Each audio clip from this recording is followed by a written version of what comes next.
The 6 to 7 Figure Show, episode 22. Ready? Let's hit it. Broadcasting from the Valley of the Sun outside Phoenix, Arizona.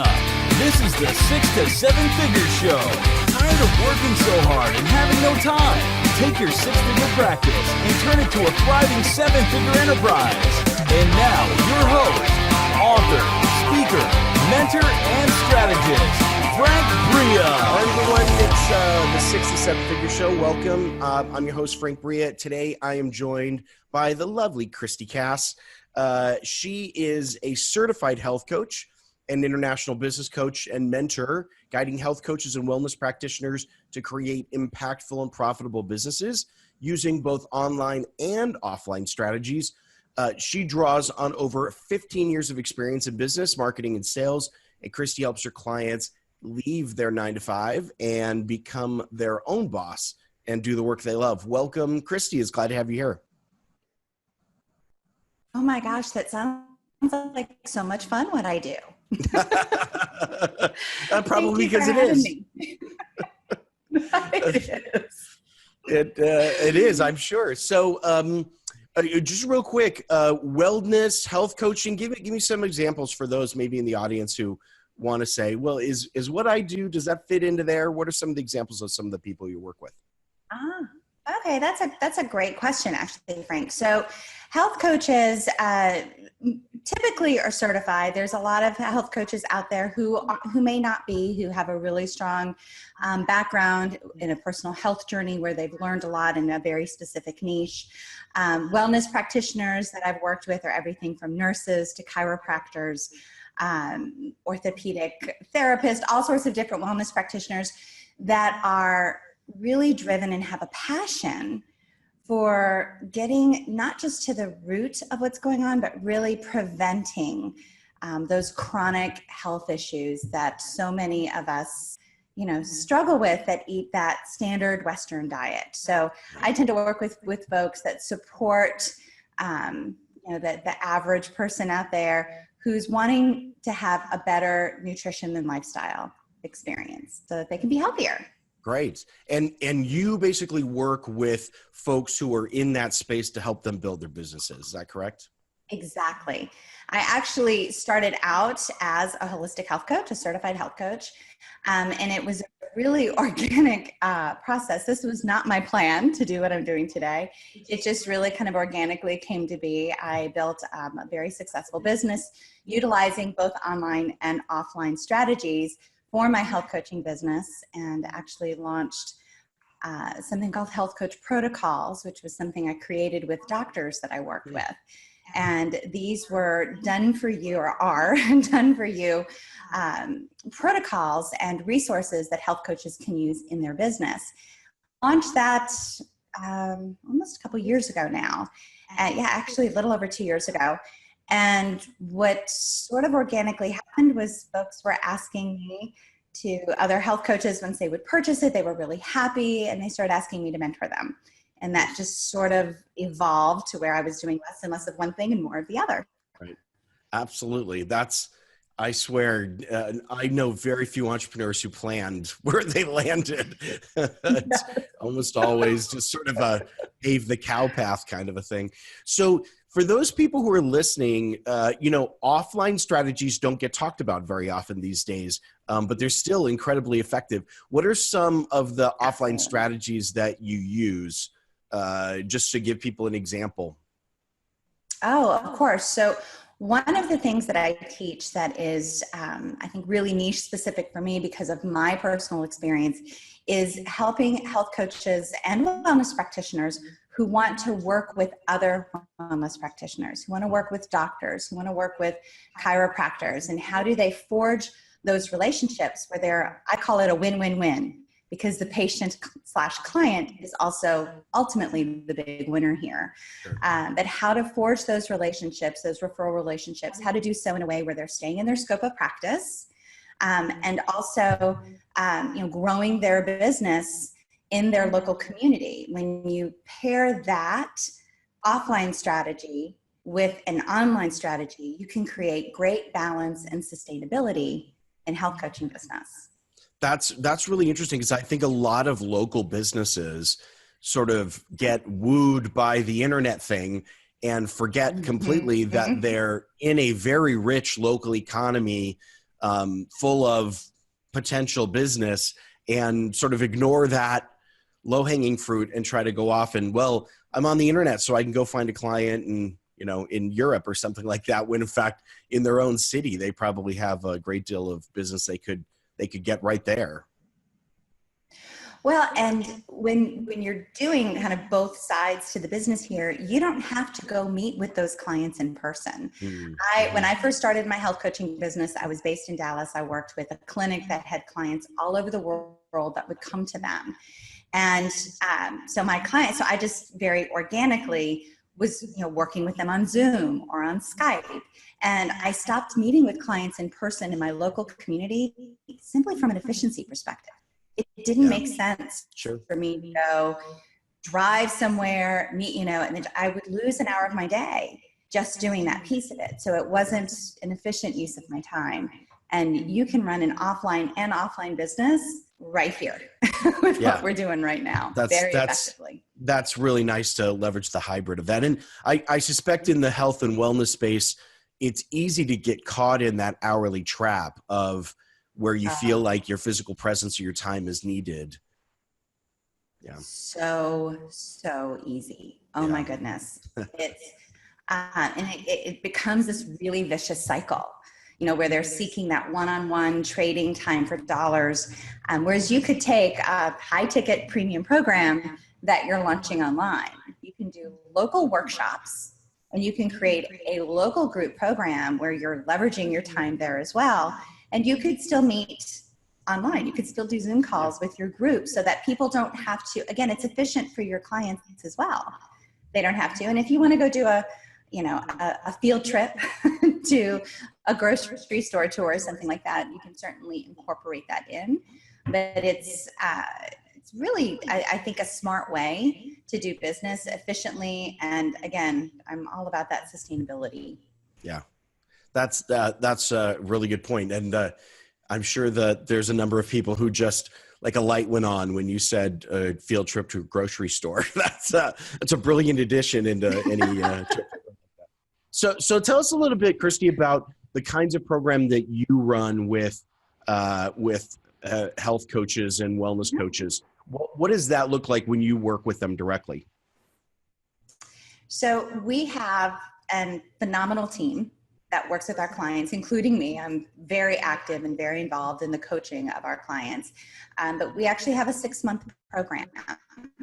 And it is very high touch. It is an implementation focused program. And so we're very upfront about this. This is not a program where you're just going to watch some videos and kind of do it when it feels good. We are keeping you on track. We are expecting things to be done in a certain amount of time so that they can get into flow. They can begin, working with clients and receiving that, getting that revenue coming in. But it's very implementation focused, and we teach them really from soup to nuts. So we've got some folks who come in who already maybe they've been in business for 4 or 5 years. Yeah. So they've got some of those business foundations taken care of. So we'll, fast track them a little bit further up. But we have some folks that, maybe they graduated from school in the last 6 months.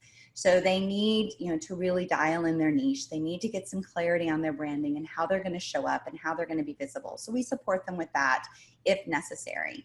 But the crux of it is supporting them in designing a signature program. There are thousands upon thousands upon thousands of health coaches out there. Right. And to stand out in a very crowded marketplace is key. So getting clear on their niche, their messaging, and having a signature program that doesn't look like everybody else's detox, because that's what so many coaches do. They go and buy a done-for-you detox, and they're launching detox programs that look like everybody else. So they become white noise. Yeah. And so for me, it's about really, supporting these coaches and how to get visible, stand out authentically, not look like anybody else, but truly be themselves, because they're going to magnetize their ideal client. If they're speaking their language, they're going to magnetize them. Yeah. And then of course we get into the marketing of that program, and we talk about the offline and the online strategies to do so. Yeah. And as you take people through that process, Christi, what's one unique challenge to the wellness and health industry that for coaching that you think you have to really bring people through that maybe they wouldn't otherwise do on their own, or people get stuck on their own? Is there like a unique element or a specific thing that people typically get stuck on in your industry as they're building that out? Well, I think that's a great question. And I think it's not actually very unique. I think we see this across the board in the coaching industry, but speaking to a very narrow niche is where the brilliance is. And that's where that, expansive growth can happen. And health coaches have a really hard time doing that. They want to help everybody. They're these big, beautiful, heart-centered entrepreneurs. Yeah. They can, and oftentimes they can help everybody, and just reframing over and over and over again. Frank, I can't tell you how often we have to reframe that you can still work with someone who may be outside of your niche if you can truly help them. Yeah. But let's dial it in, because that's where the messaging really hits the bullseye. So that is something that I have found for some clients we're working on, constantly reframing over and over again. And it's almost like you have like a little kid or I don't know, something that you're training, you're like, nope, straight line, keep going, because they keep wanting to get off track. Right. Yeah, that's true. And with, I think it was a health coach, the only time I've had, when I started to have a discussion with an entrepreneur about target market and, what's your avatar look like. And so I said, who do you work with? What kinds of people you work with? And the response was, I work with anyone who breathes. And I think she was trying to say, but no. Yeah, I think she was trying to say that she does something with breathing and breath, and that was very important. And I'm like, that's clever, but you can't sell to 7.5 billion people. That's not going to work. Yeah, I think you're right. That's not just in the wellness and health space, but I think across the board, there's this fear, right? That if we niche down too far, that we're leaving money on the table, that there's people that we want to sell to that we can't sell to. And that fear, I think actually one of my clients posted just recently, it's a fear of missing out, literally applied to your audience. And it just doesn't work. The math doesn't work out that way. So it's great that you address that. Counterintuitive. Yeah, it is. I think it's counterintuitive for them. Yeah, it is. Well, I always describe it as it's a mathematical formula, because to me, everything's a mathematical formula. But, a lot of people think, well, if I reduce the number of people that I'm talking to, then I'll reduce my income. But there are a number of other things in that equation, right? There's the number of people you're talking to times the conversion rate of those people times the money that you could charge per person. And the other two variables go up when you niche down. Like, if you're going to try to sell to 7.5 billion people, you're not going to convert very many of them because you're too generic, and you can't possibly have a very high ticket if you have too big of an audience. So, those other two variables go up faster than that one goes down. And I just think people don't think about the whole equation when they think about niching down, but maybe that's too technical. But no, I think it's really that's actually absolutely on point. And I think the other thing that we do that's a little different is we also incorporate the science. We have the protocols that I developed with doctors. Those are actually part of the program, as well as the teaching of the science behind them. Wow. And doctor interviews. So we have that element. And for me, I think that helps to create some confidence, where oftentimes, it's amazing to me how often health coaches, for some reason, feel like they have to know as much as a doctor, which is not their role. They didn't go to medical school. No one's expecting them to have all the answers, right? And we're not supposed to have all the answers. That's not our scope. Right. But supporting them and having some basic science foundations is something else that we do that I do think is unique. So it's not simply a business training program. It's really much more comprehensive than that. Well, and again, that's the brilliance of what you can do when you focus on a niche, right? You have identified who you're working with, and therefore you can add in very specific elements to the program which are unique to that niche, which would not be interesting to probably anybody else. I mean, if you were working with a general business coach, they wouldn't care about that necessarily. And so, yeah, I mean, again, the strength and the power of focusing in on that niche. Now, I know, Christi, that you work with a lot of coaches at the same time. So what are some of the elements that you've built into your program that allow you to grow your practice? In other words, to grow the business and work with multiple people at the same time? Oh, yeah. Well, focusing on their success is key number one, right? That's the most important thing. So having some processes in place to do that. A couple things that we do is we don't have big Q&A calls. We actually started that way, but we made some adjustments as we all do, right? As with our programs, instead of having a group Q&A call where somebody who's working on their niche is listening to somebody talking about Facebook ads, we actually have created what we call pods in our program. So they're content specific Q&As. So we have 3 different Q&As each week. And based on what your question is, what you're working on, where you are in the program, that's the pod you want to go to so that you can get really laser focused support and help. And I've got, expert coaches who are helping me to lead those pods. I pop in, I lead the pod number 3 is what we call it. But we've got our accountability success coach in pod number 1. And I have a professional copywriter who, when we're working on messaging and copywriting, we have a pod that is specific to that as well. Nice. So that's something that we do that I think is really special to support our clients. And that was actually based on client feedback early on. Yeah, that's great. That someone new would come in and they might get overwhelmed talking about funnels and, all of that stuff when they're just trying to figure out, their niche or their signature program.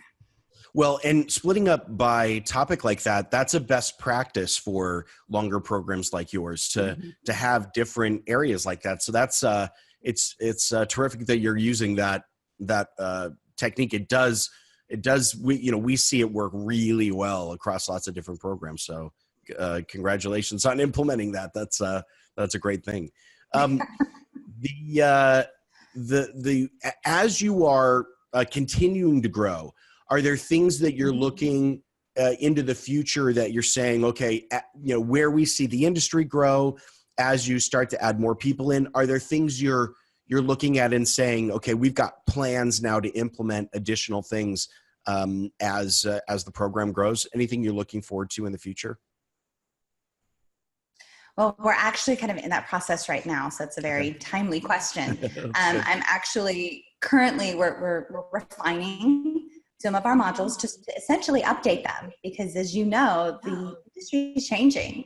What was working 2 years ago is a little different now. So we're working on that as well. We've something else that we've implemented is our clients do have a one-on-one call with their accountability coach every month to keep them in flow. Yeah. But as far as looking to the future, for me, it's about making sure that we're providing very high value content, that we're testing some new things in the marketplace from a marketing perspective to see what is most successful so that we can then share that with our clients and help them to be more successful. But for me, it's always about finding the right mentors to learn from, to experience, and to grow as an entrepreneur myself, and then to share that wealth with my clients so that they can grow and be successful as well. Yeah, I think that's and I mean that's a really strong area that I don't know that everyone really appreciates the power of. There's a lot of entrepreneurs who will put a program out and they'll start to look at the systems behind the scenes, but they don't seem to always go back and review the content like you're suggesting, which is a really missed opportunity, I think, for a lot of people. Absolutely. When they don't go back and look at that. It's easy for content to get stale, especially in the marketing space. Things change, and you've got an even more vibrant space where wellness and health is also a changing marketplace. Things that sort of are in favor, move out of favor, new things are discovered, new ideas are tested and tried. So that's great that you're continue to look at content. That's something I wish more entrepreneurs would do, because I think a lot of them do let their stuff go stale. They figure, I'm done. I recorded all the videos. We're finished. And while I'm literally, we're getting ready to do, we're redoing them. I say redoing them. Yeah. We're going through a rebranding process, but while we go through that process, I'm refining the content. Yeah. And adding some things too that we've seen, as our clients go through, that we're now coaching around, but I don't necessarily have a specific training. Yeah. So we're adding some of those things in, which, the program's been live now for 1.5 years. So we've got a lot of experience. We have a lot of client success, but you also start to see, and we've added some things throughout the last 1.5 years, but you start to see, this might work better here. And let me make that adjustment so that the new folks coming in will be even more successful. Yeah. I think a lot of people know that's going to be the case when they launch the program, but what you're telling us is that even after it's mature, you still have to do that process, because you're always going to get more feedback, which is great. I always tell people when they're designing a program, whatever you write down, it's going to be wrong. You're going to have to fix it. You're going to have to change it. It just, don't worry about it. Just get something out there and start getting feedback, because that's the best. Anyone who sits down with a marketing coach or, program designer, they're going to have some ideas about what to do, but nobody's right except for the client who actually pays the fee to get in. They're the only feedback that really matters. So, one last question for you. We actually have an end of, oops, I'm sorry. Go ahead. What you were going to say. That's fine. I was going to say, we also, we actually have an end of program call with each of our clients to get feedback. Yeah. And to get their thoughts. And of course, it's an opportunity for testimonials, but that's where we've gotten some really pivotal feedback that honestly, I wish they would have mentioned earlier. It's a 6-month program where we've seen opportunities to make things even better. That's great. Yeah. That feedback loop, so critical. I think a lot of entrepreneurs are scared to ask for feedback because they're afraid. I understand that. Yeah. Well, it's because it's your baby. You've just, put this thing out there. It's your baby. You don't want anyone to say, oh, well, it could have been better with this, that, or the other thing. I do think a lot of entrepreneurs shy away from getting that critical feedback. It's true. So. Yeah. Nobody wants to be told they have an ugly baby, right? No, that's definitely true. One last question for you before, because I know time's running out. What's the one thing that you feel like you wish you had known going into building this program that if someone had told you would have made the path a little bit easier for you? Oh my gosh, that is such a great question. What is the one thing? Yeah, we always rate it down to one. I know there's probably like 10. I was going to say, I could probably give you 10. Let's see here.